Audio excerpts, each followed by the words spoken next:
Channel YouTube channel है guys. आपको सब दिखाएंगे आज, वीडियो में बने रहिए। विधाननगर कीर्तन देख सकते हो गाइस, इधर बहुत बढ़िया होता है भाई कीर्तन। आप लोग आना चाहते हो आए ना, कमेंट में बोलना। खाना पीना हो रहा है। ये आयुष अभी खाने बैठे गए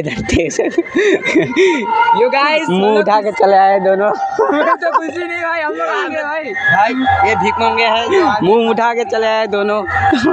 ज्यादा में तो 1 रुपये देते हैं, खाने के लिए 10 रुपये खाता है। तो मुंह उठा के आ जा रहे सब लोग इधर। All bloggers in my low municipal.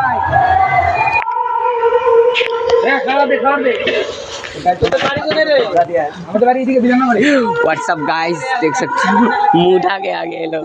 বিধাননগরের না, আমাদের বাড়ি তো হইছে সদরঘাট। সদরঘাট একটু ভিতরে, অনেক ভিতরে, দূর থেকে আসছে।